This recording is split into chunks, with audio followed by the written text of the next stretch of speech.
Welcome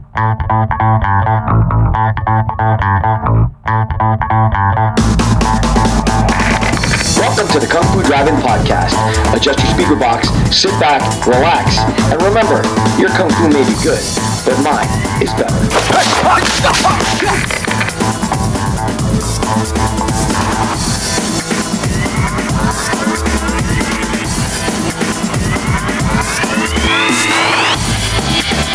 In today's special double-length episode, I sit down with trainer, martial artist, and actor Don Niam, known to millions all over the world as the infamous villain Stingray from the 1994 cult classic Undefeatable.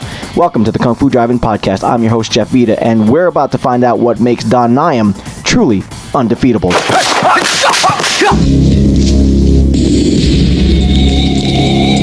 Anna, I have a surprise for you. Anna, where are you? I said I'm home. If you're hiding, I'll break your neck. Anna, did you hear me?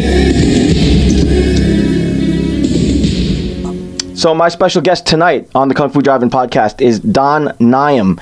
Don Niam is a martial artist, a longtime student of the Hung Fut style of Kung Fu. He's an actor, known for his role as the infamous Stingray in the Cynthia Rothrock movie Undefeatable, directed by Godfrey Ho. And he's also a physical trainer, currently based in Las Vegas, where he whips guys like me into the best shape of their lives. Don, thank you so much for taking the time out to sit and chat with the Kung Fu Drive-In Podcast. Hey, thank you for inviting me. I appreciate it. So, Don, obviously I'm a Kung Fu fan, and when I started the podcast, I did a lot of research around the web for various Kung Fu fight scenes, and like many people, I stumbled across a clip from your movie Undefeatable, which is absolutely bananas in all the best ways. Now, even though the film was released back in 1994, it took on a whole new life with the advent of YouTube, where it became a beyond viral hit that pretty much turned into a cult classic. Do you still get fans who recognize you from that clip and want to bask in the aura of Stingray? Yeah, more than ever. And it baffles me, but it kind of baffles me because I grew up in an era where you didn't have the internet. And I've kind of like dissected why it's become more popular. And I guess there's just the era of people early 20s through your age. They seek out these movies and they like them. When I was younger, you didn't have that option. So it was kind of hard for me to relate to where all these people are coming from. And recently, within the past 6 months, it's become a lot more, through Facebook, and I'll get people that message me from other countries that your movie just played and you're an instant here in England or Romania or whatever. So from there, a friend of mine asked me where you can get the movie. And I said, just go buy it on Amazon. And then he came back and he said, that movie's selling for $135. So that kind of sparked my interest even more. And looking at, acting is really, really tough. And to answer a question you're probably going to ask, I get people ask me all the time, why didn't you do more? Why didn't you do more? Yep, definitely. It's just not the kind of business that you go out and apply and get the gig. And really, it's as a guy that I used to work out with and met in the gym in Beverly Hills, Sunnyland I don't know if you remember him. I know of the name. I don't remember where I know the name from, but yeah. He was probably one of the best villains ever. He was the 48 Hours, the Indian. Ah, okay, yes. He said the acting business is about cutting up money among your friends. Right. Which kind of means that if you have friends in the film business and they kind of waltz you in, it's just a lot easier to get in. Sure. And when I got that through my Kung Fu instructor, Grandmaster Taiyim, had decided to do a film, and he brought Godfrey Ho over. Godfrey had looked for a lot of people for that role. And I went to Maryland. I was living in LA at the time. And Godfrey ended up picking me, and he liked my eyes, and he says, no, don't cut your hair, blah, blah, blah. So anyways, that's how I ended up in that. And the idea was to do a series, because that's how you developed a base, was through about 5 films. Right. And, Cynthia had a big name. They brought her in, and they brought Robin Chu in, who was in Mortal Kombat. Yep. He had not done Mortal Kombat yet, but Robin and I lived together for like 3 months during the shoot. We really never shot any scenes together. Right. But we became friends, and he, and along with Cynthia, helped sell the Asian market. Awesome. So that's kind of how that went. And then apparently a disagreement between my Kung Fu instructor and Godfrey Ho. No more films were done. Oh, really? And, okay. Yeah, with them. Or, I probably would have had a reasonable career in that business, because it takes a while to develop your name and be saleable in all the markets, so that people look at you and say, yeah, we'll buy that film. Right. And that's kind of how that goes. But I'll let you ask me some questions. No, that's fine. That's all great stuff. Just speaking of Godfrey Ho, though, he's somewhat infamous in the Kung Fu cinema world, where he's sometimes referred to as the Ed Wood of Kung Fu film. It's not the most flattering of comparisons, but the guy was prolific, and he made films for decades. What was it like to work with him on Undefeatable? That was kind of my first movie in that role. I did stuff. I was in a Don Wilson film. So I kind of walked into that as more of a co-star, and really had not worked with anybody prior to that, to where I had that good of an understanding of how directors operate. Right. I just very bluntly, I didn't agree with a lot of it. Some of it was just, okay, no, I can't do this. Well, and I went through this in another interview with somebody, but just to give you an example, I know my abilities and what I can do. Right. And we were doing a scene with that glass, that bottle that yes, come across. Well, Godfrey only bought 2 of them. So, low budget movies, you really choreograph 10, 12 movements. Right. You have one camera, and you run through those movements once, maybe twice, and then you have to shoot it. It's not like these big budget films where they have 6, 7 cameras and 3 weeks to shoot 30 seconds of fight scenes. Right. So I don't even remember the exact part of it, but Godfrey kept saying, go faster. And Cynthia was in front of me, and she was going to duck. And I said, I just knew I could not go faster, or I would hit her. Right. And I said, I can't, because I'm going to hit her. And, he's adamant. You're not going to hit her, just do it. I said, no, I know I'm going to hit her. Well, he said, he says, you can't hit me. And I said, okay, so go ahead, you stand there. And he stood there, and I hit him. And he didn't move out of the way anywhere near in time.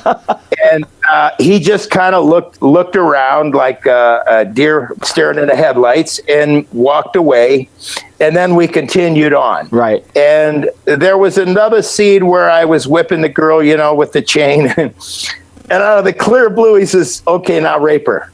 Oh, and wow. I can't. I'm not doing that. And he says, well, you have to do it. I said, nah, I'm not going to do it. And I know what he did after that. I kind of realized it, even though I wasn't real privy to the film business. But he took my stunt double, and he shot a scene with him just to see, because Godfrey probably runs across this a lot, where he has disagreements with the actors. Right. And then he says, I don't need you. And he did that with a certain actor in there. And he says, I'll just have you kill him, and there'll be blood on the wall. And that'll be it. Interesting. Yeah. And he was kind of known for cutting corners wherever he had to get the film kind of out there. So, the comparison to Ed Wood might be appropriate. Well, he shot 2 films, and I guess, like I say, I was pretty new to it. He shot a Chinese version, which was actually kind of interesting. Somebody shot me a clip, and it was done in Mandarin. Not knowing Mandarin, it seemed okay. Right. But I guess, you couldn't hear what I was really saying, in English. So when it comes across in Mandarin, you don't know the language. It all sounds the same. Right. But that is not quite, I guess, par for the film industry to shoot 2 movies at once. And I asked Robin, I said, how are we in the same movie and we've never shot a scene? He says, well, all those guys you're killing, those Asians, they're all my relatives, and I'm a cop, and I'm chasing you, and I'm right behind you. Interesting. Yeah. Yeah, according to some reports, there were instances where parts of other movies wound up, spliced into current movies that he was making. So I can totally believe that was the case. You mean for some other movies he did? He Yes. just kind of spliced Yes. it together? I see. Yeah, I don't even know what his other movies were, to tell you the truth. You guys that know this stuff follow it more than me, so I'm not even sure. Did he do those kind of movies where the turtles were flying in the air and stuff like that? Not quite like that, but they were often very hastily put together kung fu movies, and keen watchers would notice that some scenes were lifted directly out of other movies and just spliced in, particularly when there were ninjas involved. He would just kind of throw in repeated ninja scenes just to have a villain when there wasn't a villain that was readily apparent or available that particular day in shooting. So it must have been an experience. It sounds like you took some hard lessons there from the film world right away.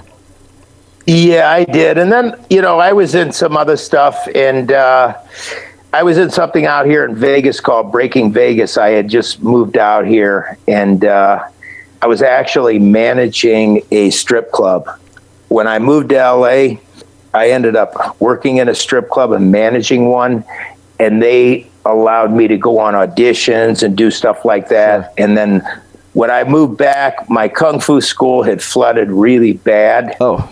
And it was just a fluke that I moved out here, and I didn't really want to do that, but it was a financial thing and an easy way to get out here. Yeah. And I probably worked there 4 months, and then Atlas Media walked in and said, we're shooting Breaking Vegas, which was a big documentary, and about they wanted to use the club. And I said, well, this is a 24-hour club, so you really can't use it, but I'm an actor. Do you need any actors? And it's kind of funny because you really struggle in LA, right?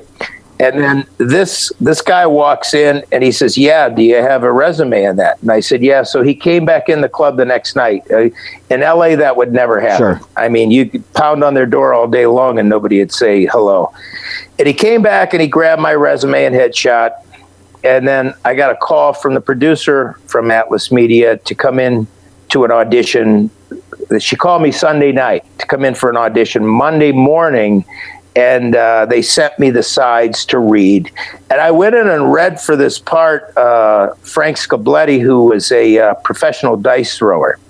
And he was very famous, wrote a lot of books. And I felt like I did really well on it, even though I was usually always auditioning for villains. Right. And they called me Wednesday and said, you got the part. And I thought, wow, I stumbled around LA all this time, and this thing just kind of fell in my lap.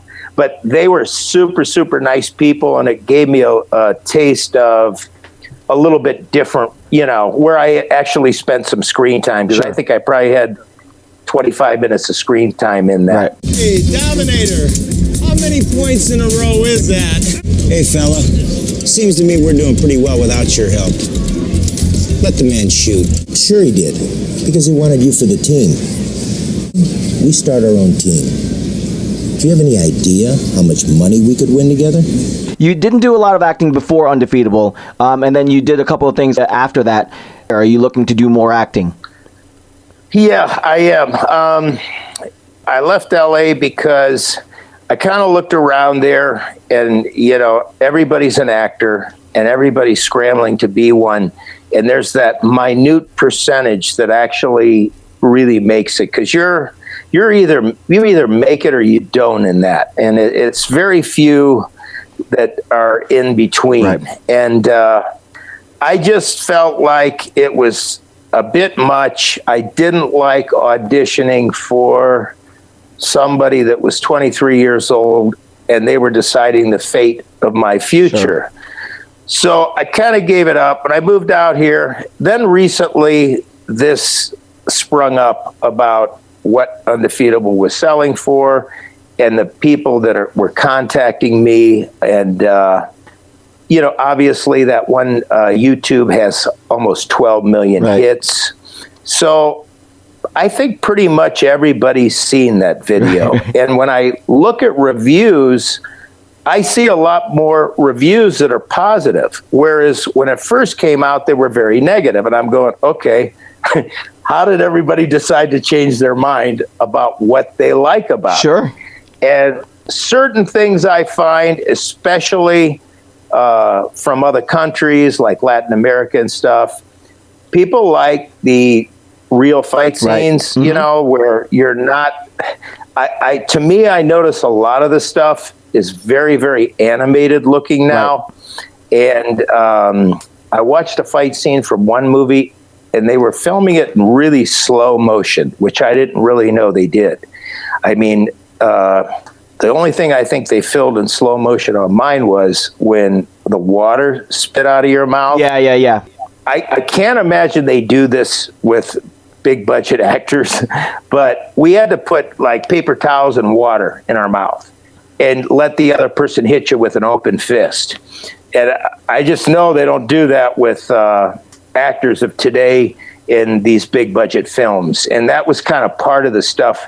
You know, and I didn't do a Hong Kong film because Hong Kong, those actors have to pretty much do all this. Yes, stunts. I mean they're so skilled; they do everything themselves, right? And also, according to Robin Shue, like he said, if you're not doing your own stunts, you're not going to get famous. Right.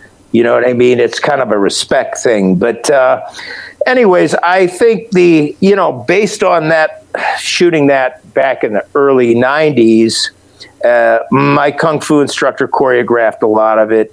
You know, we didn't have the editing. So kind of what you saw was just it. Right. And maybe, like I said, we would run several moves and choreograph them, and you just didn't have time to practice. So if you weren't really good at that, you would screw up immediately, and there's just not a lot of room for error on that.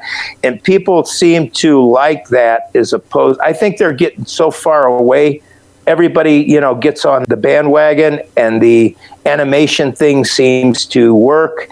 And like everything, somebody will come along and do it without all that. Right. And it'll be more appreciated, and people may have to go back to that a little bit. But that kind of got me going a bit. And I, through a friend of mine and a guy I train, we're going to write something up, and I'm going to try and use the popularity of Stingray to develop something, whether it's going to be that. Because people always ask me about a sequel, and I don't have the rights to it. Right. But I think I could develop a character, and then if it's saleable, it's saleable. But I think you really have to do your own thing in that business, because I have a cousin there in LA, and he's acting, and he moved from New York, and he's doing everything you need to do, and he's getting parts, but I just can't do that. I don't want to go back, and I don't want to audition. I don't blame you. I hear it's a cutthroat industry, but I think you definitely have some potential there with Stingray as a franchise type of character, especially if you come at it the right way and develop something that focuses on him and his adventures after Undefeatable or whatever. But stranger things have happened. I mean, they build franchises around the craziest things nowadays. So there can't be any good reason why Stingray couldn't have his own following, especially since millions of people all over the world are familiar with him from that YouTube clip. You looking for me, Lou? Hey, Stingray. I came to check on you, buddy. You didn't make it to the meeting with the boys from Philly. I told you I was busy. Yeah, I can see that. Real busy. I mean, we can work this out, We're old friends. You shouldn't have come here, Lou. Me and Anna were having a nice time till you showed up. What are you, crazy? She's dead. Yeah, so what what we're gonna try and do is, I'm kind of bound and determined to make something out of it. I think you have to first have something written well, and I don't want to be a copycat. Everybody, it's just, I think you really have to be outstanding. Right. You know, I think you have to really stand out to go somewhere in that business and have a crack at it. So physically and everything, I want to come prepared, and I want to put together maybe even a short, maybe even a 5-minute short or something, 15-minute. But we're going to put a treatment together, and I'm also have come up with an idea for a almost like a mythical character, and it would have to do with kung fu. That would be great. And yeah, even possibly, of course, I'm just throwing out stuff here, something that the Avengers would add to their collection of characters, and it has not been done. And I've searched and looked, and also there's a lot of stuff in kung fu that people for traditional kung fu, and this doesn't come from, because I trained in other kung fu, and there's a lot of mystical things in kung fu that I think add to film that a lot of people haven't seen or know about. And I have a little bit of a history on that, and this character is going to have some of that, actually a lot of that, to make it a very unique and powerful character. So I want to build that character up and put it together, and actually just develop that character so it's saleable and saleable for me. Sure. Because you put a lot of work into this, and I just don't want to develop it and do something so it'll be done right and copyrighted and put together. And you just never know. In that business, it's like, don't quit your day job. But you know what? You develop what you develop, and as long as you put in the effort and you've got something good in that character, the internet, as we know it today, offers many avenues for throwing that character out into the mainstream and seeing it get picked up and run wild. The fans of comic books and entertainment and movies will create their own fan fiction, but it'll be out on YouTube and it'll gain a following, and some studio will look at it and pick it up, and then all of a sudden they've got something that they've built just on a whim, following something that they were passionate about. So again, stranger things have happened. Yeah, you're right. Boy, the internet just opens up avenues that are unbelievable. I Googled my name on YouTube, and I saw a whole series of films from, I think it was an Indian company, and they had Undefeatable on there. And I'm thinking, I'm not sure how they're making money, but somehow they are, because they have their own brand, and they had several films, and it could have been just through monetization through the ads and stuff. But, you know as well as I do, as many clips are out there on that. And somebody, every once in a while, I'll look at it, films, and I'll see fight scenes, because everything is so Hong Kong influenced with the choreography. And I go, that looks a little similar to what we did. Usually things spring from somewhere, right? And imitation is the sincerest form of flattery, right? So that's not a bad thing. Sure. Speaking about that, the fights that were in Undefeatable look dynamic, and they're fast, and they look hardcore, and it looks like you guys are obviously very skilled. You, Cynthia Rothrock, I think John Miller, you worked with in this film, and you guys all brought a different style of fighting to the fight choreography. Did you bring a lot of your Hung Fut training to the fight scenes? Oh yeah, absolutely. And like I said, I asked to choreograph one fight scene, and it was the one with Cynthia and the guy with the pads on, just to do it. But my Kung Fu instructor choreographed a lot of it, most of it. And that was so long ago, to be honest with you, I can't remember. But the stuntmen did too, to a certain degree. They choreographed, but it was, there was a big Hung Fut influence in there, and also in the fight scene in the garage, because I specifically remember my Kung Fu instructor choreographing a lot of that fight scene itself.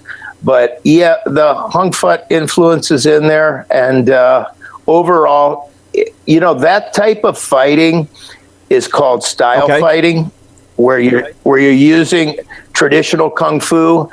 Whereas when you see, people are holding their hands up like boxers and this and that, that's just mostly kickboxing. And unless people have had kickboxing from Southeast Asia, like Tony Jaa, he's very cool. He brings his own style of fighting, and he's very athletic. So he's kind of brought something unique also. And he's kind of mixed kickboxing with traditional, and it looks like kung fu. But he's from Thailand, or his base is from Thailand, but it doesn't mean you can't train in any style no matter where you're at. But anyways, I think the style fighting done correctly, if you understand kung fu and how the application of the movement works, is very, very interesting, because when you teach kung fu the right way, people understand how you do the movement and why you do it, and go, that makes sense. And that's where people believe in what they do. So when you teach, I always teach the application. And every kung fu form, those movements have application. You just have to know how to apply them. And then if you want to apply them, you have to really practice them that way with an opponent to apply them. And it takes a lot of practice, but the style fighting is not used in American films. Right. You know what I mean? It still kind of looks like kickboxing, and and I think that style fighting brought with that, all the cameras and the big budget could be outstanding. I mean, that was something I always wish I, could do, and I've kind of missed out on that. But because, like I said, in that it was just one camera and a guy walking around, and we came out with that. If we'd have had 6 cameras, overheads, and shoot after shoot, take after take, and time to, throw out the bad stuff, because with that, I don't think they really did, because they got so many minutes in a film, and if it didn't get done right, let's just throw it in anyways. Speaking of style fighting, that's what was so appealing about those 70s kung fu films for us kung fu film fans, because you got to see tiger style or crane style or monkey or drunken monk or whatever, and that mysticism and all of that mythology behind the kung fu, that's what drew us into that world. And there were arguments on the streets about what was better, tiger or crane or monkey or mantis or whatever, and we didn't know kung fu. It was all what we saw on screen. So when I see movies now and I see people bring their styles to the fights, that's what interests me about the whole experience. Because, for example, your Hung Fut, I had never heard of this prior to doing research on the movie and on you for Undefeatable. You studied it for years, but apparently you didn't just study it from anyone. You studied it from the guy who brought it to the USA, right? Yes, his name is Grandmaster Don Nyam. He's based in Maryland, and it's kind of a long story how I met him, but I had a school in Akron. A guy who worked for the government. All the tire manufacturers were in my hometown, Akron, and this guy worked for in the security area of the government. He was there, worked for Goodyear, and he just happened to call my school. And he says, "Can I come in and watch a class? I got a school in Maryland." I said, "Yeah." We talked, blah, blah, blah. And my former instructor had passed away. And he said, you really got to meet Don Nyam. You've never seen anything like him. It kind of sparked my interest. And long story short, I called him. I went there. I was in another guy's school. He had me come down to meet him and students. They did like a monthly fighting forms exhibition just to get together of kung fu schools. And when he came in, I knew exactly who he was because he looked like he came straight out of a film. Yeah, he really did. He was he was very unique, ripped, long hair, and I just knew who he was, and he was just a super nice guy.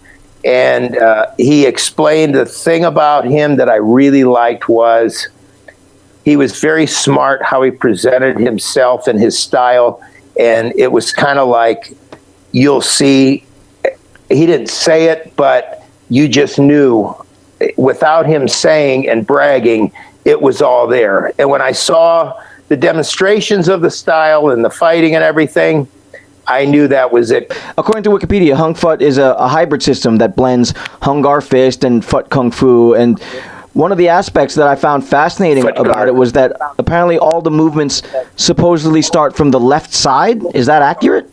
Yeah, it is. It's called the left-handed system. Are you left-handed? I am, but it has a left-handed form because generally people are right-handed. So that left-handed form builds up their stronger side or their weaker side. But it's, to put it really simple, you're testing and testing the waters, blocking everything with the left, and then using the right more for power. But in that system, and this is just kind of what I believe, just from a physical standpoint, everything gets trained in your body, left, right, everything. Yes. Do you know what I mean? So your body is more balanced because, you know, you can't be just used to one side. You have to be able to adapt to both sides. And I kind of follow that principle in everything in physical training. When I train people, because I've trained athletes and everything, I use a lot of independent weight system. Because when you use a lot of machines that are not independent, people always will favor their stronger side. So independent training just builds your body so that your weaker part is stronger. And then, of course, if you're in athletics, you're going to have less injury due to that. But Hung Fut, without going into loads of detail, you know, it combines Hung Gar and Fut Gar. And if you've seen Hung Gar, the old movies about Wong Fei Hung, you'll see the iron steel rings, and you'll see the breathing techniques and the tension exercises, and that is all in Hung Fut. And then so you have what's kind of like a hard external that builds tissue and power, muscle tissue and power, and then you have the fast, soft Fut Gar, which is internal, and then the internal blocking, striking, your body is more relaxed. So it combines those two so you're not just hard on everything. Some moves look more hard and more aggressive because it's a very aggressive looking style. You know, when I lived in LA, I used to practice in the club I trained at. It was a Beverly Hills Health Club. And guys that took karate and that go, man, that doesn't look like any kung fu I've seen. And I said, well, it's an aggressive style, but a lot of people had a misinterpretation of kung fu due to the fact, and I hate to sound like I'm talking like an expert on this, but I think a lot of the Chinese martial artists in the beginning did not teach their style traditionally because they just did not want Americans or Westerns to learn the real kung fu. So they taught a lot of mixed mosh and bogus kung fu, and they didn't teach a Hung Gar or a Choi Le Fut or a Hung Fut.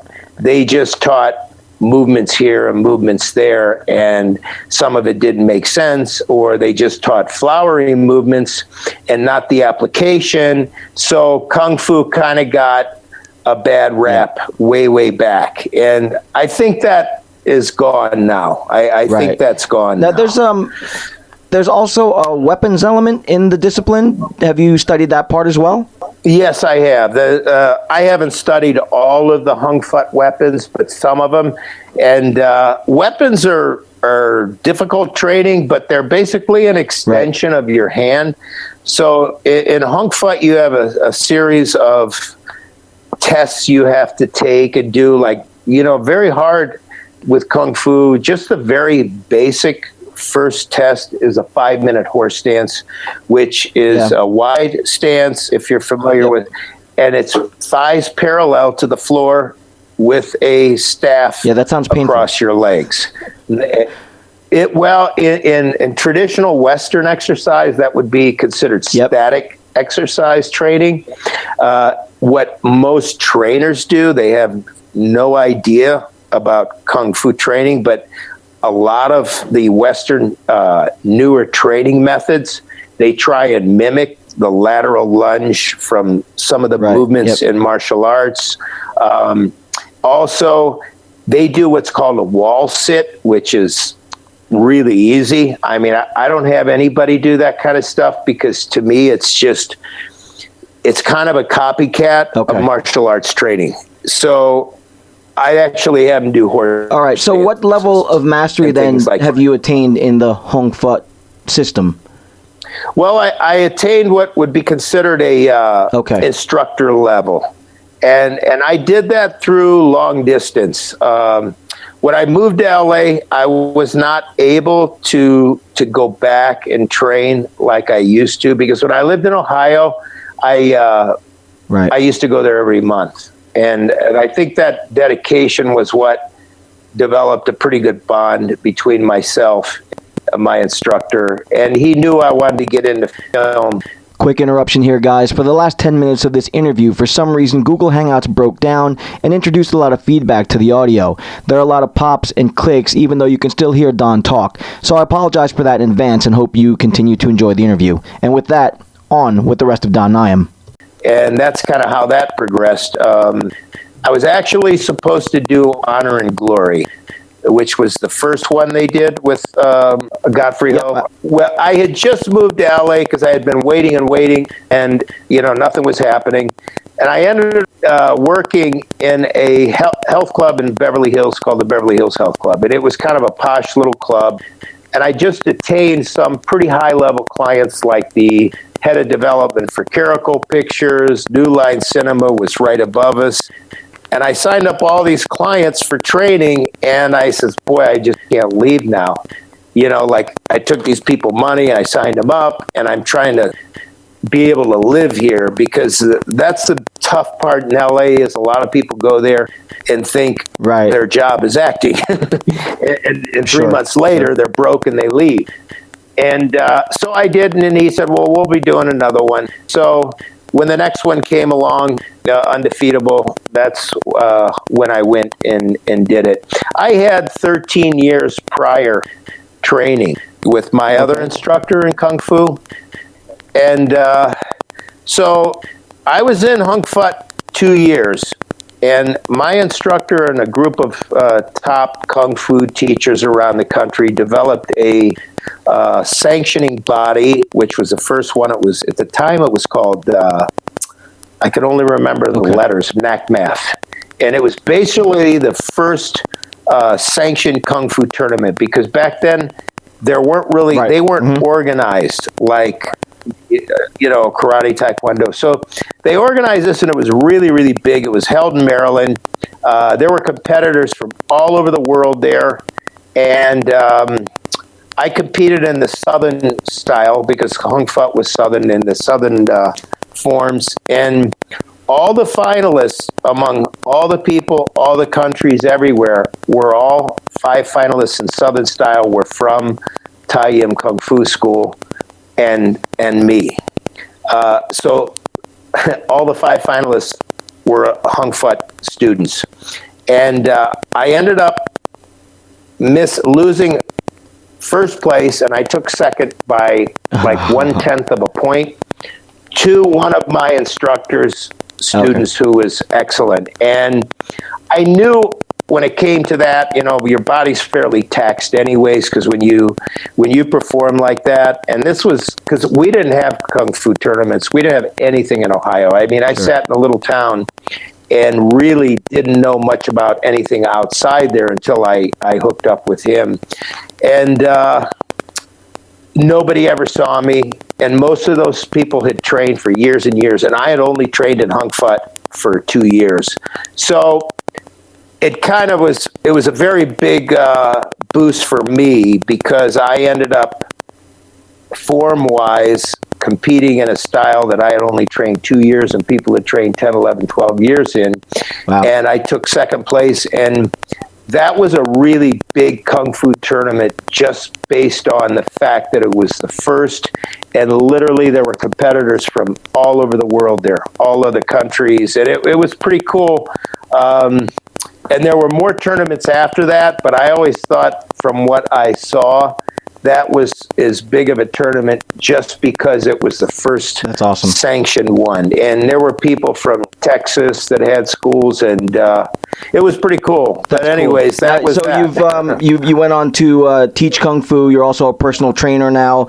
Without confirming or denying directly, have you ever had to use your Kung Fu in a street fight? Oh, yeah. Well, I ran bars for a long time, and I worked in bars in Akron. My uncle had a bar. I actually worked the door there when I was way underage. I think I was only like 16. And when I moved to LA, like I said, I mean, I did a lot, you know, in Akron, because when we went out, we went to bars, and that's kind of like the type of town where it's not too hard to get into fights. And then when I was 23, I ran probably the biggest discotheque in Ohio. It was owned by a big record company called Camelot Music, and Saturday Night Fever was out. This was a really well-funded company. I mean, years later, they sold their company for $450 million. They had record retail outlets all over the country, and they had opened this discotheque, and I ended up running it, and it was in Canton, Ohio. and just to give you an example, people would drive by and shoot out the sign in the back windows, and we had fights regularly to a point to where I went to the prosecutor's office after a big fight and found that he had a file on me, wasn't interested in helping me, and said, I assume you think because you got down here before the other party that that's funny. You're in the right. And he said, I got a file on you. And really, it was kind of made me mad because he said, I've got a file on you and your thugs down there beating people up. And I said, okay, well, if that's the way you feel, I'm leaving. And I called the vice president of the company and I said, I don't think they like us down there too much.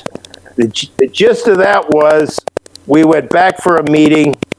The prosecutor apologized to me in front of the other party and said I should have never spoke to you that way, and this case is dismissed. Oh, nice. And that was that.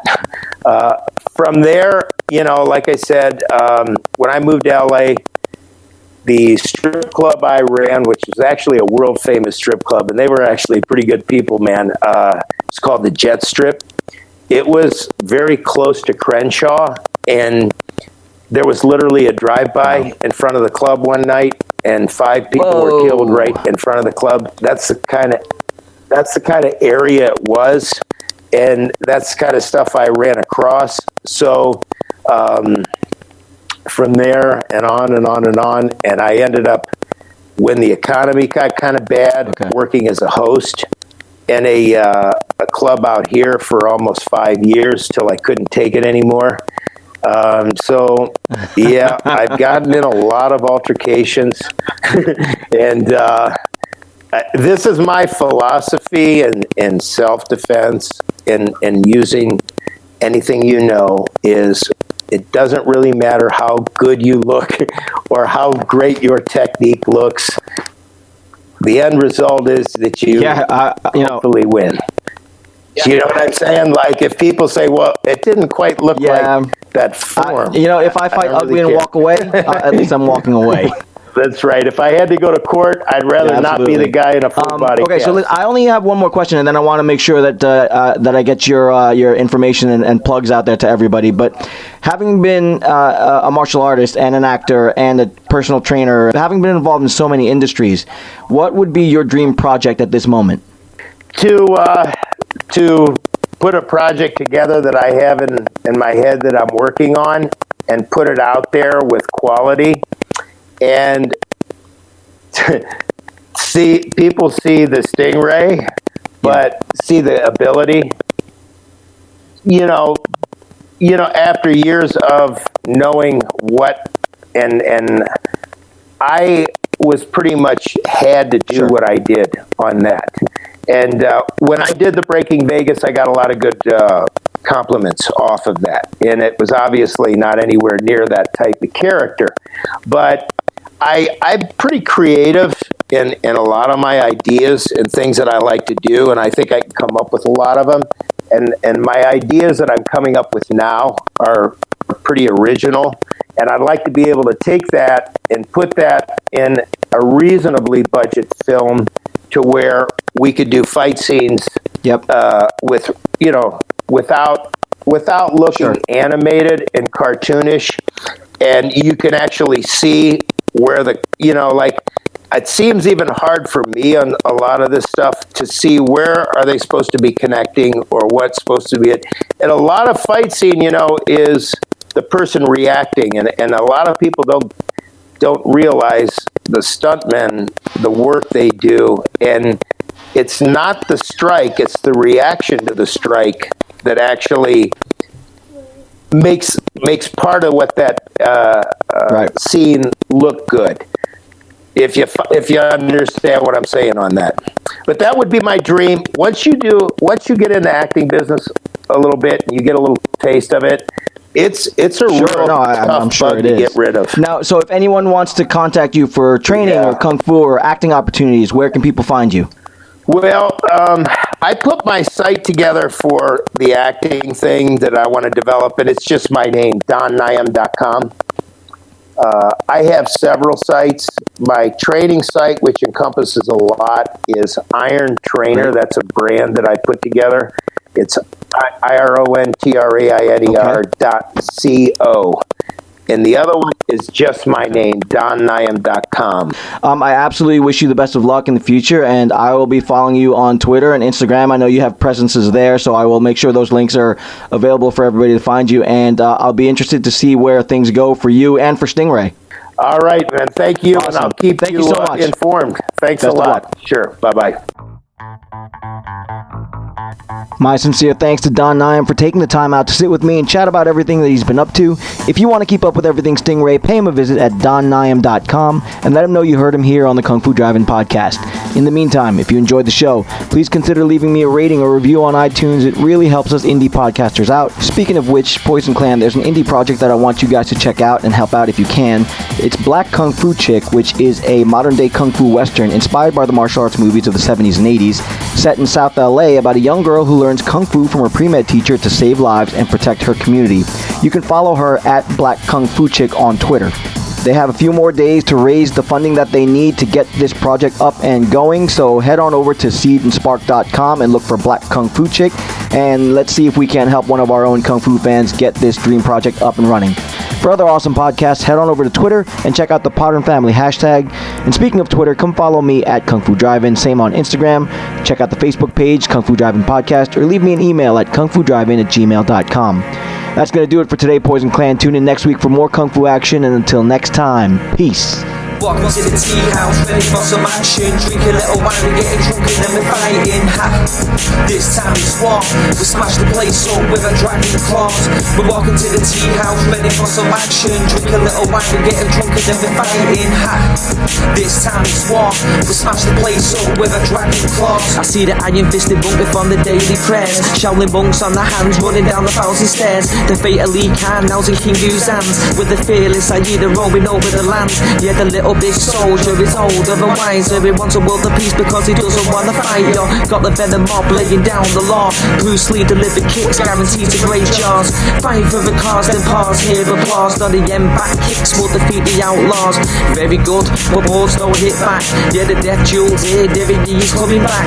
The Tai Chi master, Jelly's even faster. Could chant a little drink because he is the drunken master. Once upon a time in China, Rosamund Kwan is real fine, but see Maggie Chung is finer. Gold and swallow as a ride. Shang-Chi movies, will the hero will survive? We got the brave archer make his way to the top of the mountain, gonna fight, may as well pick the spot. Yeah, the sky goes black, cause the vampire's back. We got Lam Ching Ying to kill them all, so stand back. He plays the black magic on the soul of the sword, and our sword will travel until his body's on floors.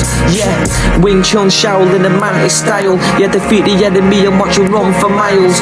Blood will spill now on the mountain tops when we bring back the soul of the legendary Pops. Welcome to the tea house, ready for some action. Drink a little wine, we're getting drunk and then we're fighting. Ha! This time it's war. We smash the place up with our dragon claws. We're walking to the tea house, ready for some action. Drink a little wine, we're getting drunk and then we're fighting. Ha! This time it's war. We smash the place up with our dragon claws. See, it's a game of death, yo. You're facing the big boss. It's once upon a time in China counting the TikTok. The Shogun, assassin, slashing blood, or just get dropped. The head kick, neck chop, violence that won't stop. Wanna kill Bill, better get the assassins. He's got Irma just in yellow, but she isn't the dragon, but in the tea rooms. That's where it'll happen. She got the bodies on the floor when the blood it'll splatter against the wall. No fear at all to kill them all. There's always blood spilled when you head into a war. Fearless, unleashed. The fist of legend that they call Jet Li. I'm Bolo Young, yo, will always be a beast. You rumble in the Bronx, yo, I'm rumble in the streets. And it's simple, see the facts are these. There's only ever gonna be one Bruce Lee. Welcome to the tea house, ready for some action. Drink a little